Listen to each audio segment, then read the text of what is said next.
In a draft that's been dominated by top names such as Victor Wembanyama, Scoot Henderson, and Brandon Miller, there's a guy that I think should get a little more buzz, and I think he can be an impact player from day one in the NBA, and that is Jordan Walsh from the University of Arkansas. I believe he played a role in college, which I think will translate to exactly what he will be asked to do in the NBA. And after watching this film, I don't see why he's not being talked about as a guy that should be selected in the first round. So we're going to break down this film today. If you do enjoy these kind of videos, be sure to leave a like and subscribe because I got a lot more film breakdowns coming this summer. And let's go ahead and dive into the film of Jordan Walsh. I think Jordan Walsh's defensive abilities will give him a chance to be on the floor from day one in the NBA. I really like what he provides on the ball as much as off the ball too. He's really a tenacious defender and very disruptive, especially when he's on the ball. Here, showing a lot of on-ball pressure, about 35 feet from the basket.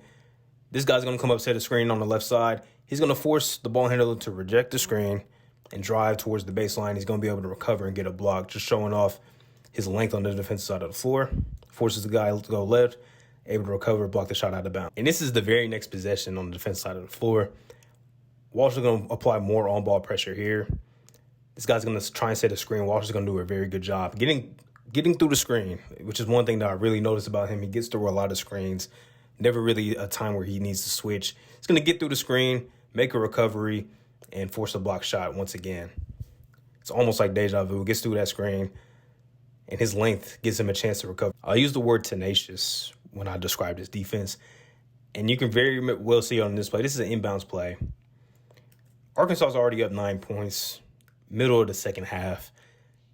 Is there really a reason to be this aggressive on the defense side of the floor? Not really, but Walsh is going to do it anyways because he's just that good. He's that tenacious of a defender, and he's going to force a steal here and get a finish on the other side. And just look at how high that ball. It's kind of hard to see because this is a very grainy film that I got for this play. Kind of hard to see, but the ball is pretty much like right up here. Like it was thrown pretty high, and he's still going to be able to make a play on this. Forced the deflection, got the steal. And then a bang out on the other end. Now, this is against Creighton, Maui Invitational. I believe this is Ryan Nembhard. Very good guard for Creighton. And Walsh, once again, showing a lot of ball pressure, basically at half court. He's going to get through the screen and basically just force Ryan Nembhard to give it up. And this is him guarding a point guard. So it's just very impressive. This is the defensive versatility I was talking about. Get through a couple screens right there. Recover really well, using his length to his advantage. This play just shows very good defensive instincts. They're just going to run a little handoff here, and Walsh is going to see it before it even gets into action. He's going to force a deflection and ultimately a turnover here. Press play, switches right there, gets a deflection. Just a good defensive play. Another high ball screen here. He gets through it, he recovers, and then makes the guy work. Didn't get the block, but got a very good contest. This play really just shows that defensive motor. And when I watched him, I don't know if a lot of people will agree, but I got a lot of like Jared Vanderbilt vibes on the defensive side of the floor. 16 seconds on the shot clock right here. So watch how he makes this guy work this entire possession and forces the turnover. Ball screen right there. He's making sure he cannot use that ball screen. He's putting on a lot of pressure, making him go to the right side of the floor. Finally gets to use the ball screen, recovers, and then just keeps digging and gets the steal. I mean, this is literally just, I'm a better defender than you are offensively. I'm making you uncomfortable. It seems like this is a position that this player that's handling the ball is never really in. And if he is, Jordan Walsh made it look like he shouldn't have the ball in his hands like that. Position here, this is Jalen Wilson, one of the best scorers in the country last year. 8 seconds left on the shot clock, so you know for sure he's getting this shot. This is going to him. And Jordan Walsh just makes him work. He makes him put up pretty much a terrible shot at the end of the shot clock. Staying in front, using his hands, not jumping. That's amazing defense. Similar possession here. We're going to force a steal to deflection at the end. Once again, Jalen Wilson, one of the best scorers in the country last year. I believe he averaged over 20 a game. Getting through that ball screen right here. Getting through the ball screen right there, and then using his hands, using his size at the end of the play to get the strip and force the turnover. Now, offensively, Jordan Walsh also provides some good qualities. I like the way he moves without the basketball, even though he only shot 27% from three, I believe, during the regular season.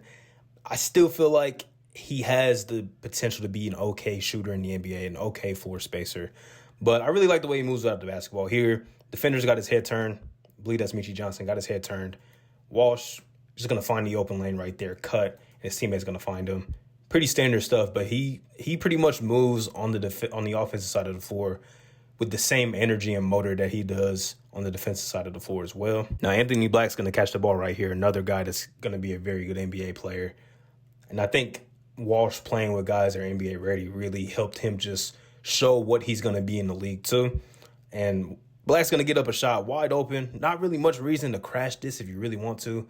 They are down in this game. It is late in the game, but he's just going to show a lot of energy and effort and get to the backboards, get the offensive rebound, and finish the play. Pretty similar stuff right here. This guy with the basketball, he's going to just pull up right there in the mid-range area. Walsh is going to do a great job crashing, get another putback dunk. A lot of the stuff that he did on film is stuff that's going to translate well into the NBA. That's a lot of these energy and effort plays that I've shown so far is why I'm kind of surprised teams aren't starting after him a little more, because a lot of draft boards have him as like a late to late second round pick. I've seen some guys have him like late first, say he should have a higher grade. But this is just stuff that you can't coach, man. This is going to be a shot that goes up. It's going to miss. He's just going to find a way to get to the offensive boards with two guys right there. Two guys going to be surrounding him. Still going to find a way to get the board. That's energy, that's effort, and that's stuff that you can't coach, the stuff that you can't teach. The next thing I was impressed with, and I think can also translate to the league, depending on how well he's able to shoot a three-point shot, is he can create a little bit off the dribble. He's not just a standstill shooter. He's not just a guy that's going to cut off the ball and finish dunks and get put back dunks and stuff like that. He can create a little bit off the dribble too, which is what I saw on tape. Here he's going to catch it in the corner. Quick little head fake, drive baseline, athletic finish. That's another thing. His athleticism, along with his length, has really made him be a solid finisher last year in college. Here, another play to clear off the dribble, the floater. Nice touch right there. Just want to go back because this is pretty much a read. It's not, a set play for Jordan Walsh, but it's pretty much a read. I think that's Ricky Council. He's going to set the ball screen right there. And Walsh is going to see, look, I drive hard. I'm going to have a little bit of an angle. This is a shot that I can make. And he's going to put the floater up. I was impressed with this one, man. Good touch. Don't know how many opportunities he's going to have like that in the league, but good play. Now, this is just bag talk. He showed he got a little bit of the bag. Going to get the spot right here, cross back over, get to his left hand, and going to get a solid finish, man. This is just bag talk. Just a nice move, man. And plays like this really show me that even though he only shot 27%, I feel like he's somewhat of a respected shooter because teams would really bite on his shot fake. They would overplay on his shot fake, and that's how he was able to get a lot of good lanes to the basket. And I think it will translate well to the league because he shot 71% from the line, which is pretty solid.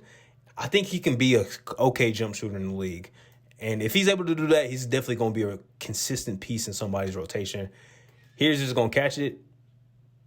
Quick shot fake, and then he's going to get bouncy. Quick shot fake, drive baseline like we saw earlier. He's going to get bouncy. Defender up in the air, super athletic, bro. Another example, same game. Another example, though, of defender's going to close out a little more tighter on him. And he's going to be able to get to the middle of the lane. Nice, he's going to hit a nice spin move and finish with the offhand, bro. Walsh, he's got it, man. I think he's going to be a very good steal for somebody. The catch and shoot ability, I think what's a good sign is these are a lot of the shots that he will probably get with where he's going to get drafted, or at least. And then lastly, the catch and shoot ability. And what I think is promising is these are shots that he's still going to get in the NBA. Depending on which team he gets drafted to from day one, he might get these same shots, which is he had the luxury of playing with really good guards, Nick Smith, Anthony Black, Ricky Council. He played with some really good guys that were good with the ball in their hands. And he's going to get a lot of open shots like this. I mean, not really a defender within 10 feet of him. And he's going to continue to get these looks, which I think is very promising.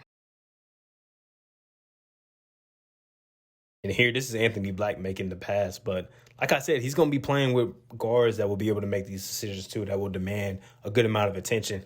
And his form it looks fine on film, which I'm not really sure why he shot so poorly last season. I mean, once again, you usually got so many guys that you got to focus on. This is a really good Arkansas team. I mean, Walsh is going to be completely wide open. The closest defender right there, and he's not even engaged with him. Somebody that's 6'7", has a really good wingspan, shows a lot of activity on the defensive side of the floor, a lot of effort on both sides of the floor, getting put back layups, dunks, cutting the open spots, and I think can be okay as a three-point shooter if he's just able to consistently knock down those shots.